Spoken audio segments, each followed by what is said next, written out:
శ్రీమాత్రే నమః. భక్తి తరంగాలు తెలుగు ఛానల్కు స్వాగతం. మీరు కనుక మన ఛానల్ని మొదటిసారి చూస్తున్నట్లయితే ప్లీజ్ సబ్స్క్రైబ్ చేసుకోండి. ఈరోజే ఆషాఢ మంగళవారము. ఈ రోజు అన్న అంగారక గ్రహానికి ఎంతో ప్రీతికరమైన రోజు. ఈ రోజున ఎవరైతే అంగారక గ్రహ పూజన చేస్తారో, అలాగే మంగళవారాల నోమును నోస్తారో వారికి ఎటువంటి కుజదోష నివారణలైనా జరిగిపోతాయి. అంగారక గ్రహం యొక్క పూర్తి అనుగ్రహం మనపై కలిగినప్పుడు మన ఇంట్లో ఎప్పుడు కూడా లక్ష్మీదేవికి కొలవే ఉండదు. ఎటువంటి అనారోగ్య పరిస్థితులు కానీ మన ఇంట్లో తలెత్తవు. అద్భుతమైన లీలలు తెలిపే ఈ కథను గురించి మనం ఎవరికి చెప్పినా వినినా ఆ లక్ష్మీదేవి యొక్క పూర్తి కటాక్షం మనపై కలుగుతుంది. సిరి సంపదలకు కొదవ లేకుండా చూసుకుంటుంది. ఒకానొక గ్రామంలో ఒక ముసలిబామ్మ నివసిస్తూ ఉండేది.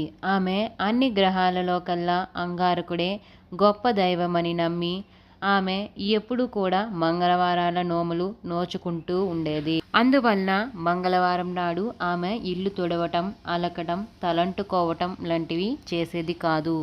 ఆమెకి ఒకే ఒక మనవడు ఉన్నాడు తప్ప మరెవరెటువంటి బంధువులు లేరు. ఇంట్లో ఇలా ఉంటూ ఉండగా ఒకనాడు అంగారకుడు ఆమెను పరీక్షించాలని అనుకున్నాడు. అందుకోసం అతను ఒక సాధు బ్రాహ్మణ వేషంలో వచ్చి తన ఇంటిలో ఒక మూలన ముగ్గు వేసి పెడితే అన్నం వండుకొని తింటానని చెబుతాడు.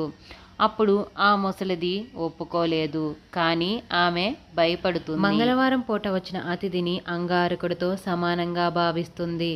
కనుక నేను దేవుడు చెప్పినట్లే చేయకపోవడం కూడా తప్పే కదా అనుకుంటుంది ఆ ముసలిది. కానీ నోము నియమాలను ఉల్లంఘిస్తే తప్పే కదా అని అనుకుంటుంది. అలాగని ఆ బ్రాహ్మణుడికి వద్దని చెబితే అతను అలిగి వెళ్ళిపోతే అతిథిని అవమానించినట్లే అవుతుంది కదా, మరి ఏమి చేయడము అని పదే పదే బాధపడుతూ ఉండేది.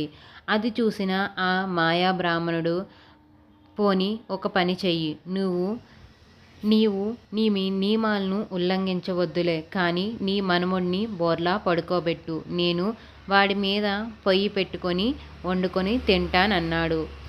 ఇంకా చేసేది ఏమీ లేక తన మనవణ్ణి పిలుస్తుంది ఆ ముసలిది. పిలిచి ఇలా చెబుతుంది జరిగిందంతా. అప్పుడు తన మనవడు ఇలా అంటాడు, అదెంత పని అవ్వా, అన్నింటికీ ఆ అంగారకుడే ఉన్నాడు అంటూ సాధువును పెరట్లోకి తీసుకువెళ్ళి తాను బోర్లా పడుకున్నాడు. ఆ విప్రుడు ఆ కుర్రవాడి వీపు మీద పోయ వెలిగించి నిప్పు రాజేసి వంట వండుకున్నాడు. తదనంతరం పాత్రలోకి తీసుకొని విస్తరి వేసుకొని ఒంటరిగా భోజనం చేయుచున్నాడు. ఇంకొక మగవాడి కావాలని ఆ ముసలి అవ్వకు నీ మనవడిని పిలమన్నాడు. ఇంతట్లో ఆమె గొల్లున ఏడుస్తుంది. వాడి మీద పొయ్య పెట్టి వండుకొని తిన్నావు కదా, ఇప్పుడు పిలిస్తే మాత్రం వస్తాడా, ఇంకెక్కడ ఉంటాడు, ఇప్పటికే చనిపోయి ఉంటాడు నా మనవడు అని ఏడుస్తుంది. కల్లా కపటం తెలియని నా మనవణ్ణు నీ పొట్టన పెట్టుకున్నావు, నన్నెంత బాధ పెట్టడం నీకు తగని పనా అని బోరున విలపిస్తుంది ఆ ముసలిది. అలా ఏడుస్తూనే ఇలా చెబుతుంది, వండిందేదో వండుకున్నావు కదా, కడుపు నిండా తిని సంతోషంగా వెళ్ళు అని చెబుతుంది. అందుకు ఆ కపట బ్రాహ్మణుడు ఇలా చెబుతాడు, ఓ ముసలిదానా, నేను చెప్పినట్లు చేయి, నీవు మామూలుగా నీ మనవణ్ణి ఎలా అయితే పిలుస్తావో అలాగే పిలువు అని అన్నాడు. తప్పనిసరి ఆమె అలవాటు ప్రకారం ఓరి మనవడా అని పిలవగానే పిలిచావా అవ్వా అంటూ వీధిలోంచి పరుగెత్తుకొచ్చాడు కుర్రవాడు. ముసలిది ఆశ్చర్యపోయింది. తాను విస్తరికేసి చూడగా అక్కడ సాధువు కనిపించడు.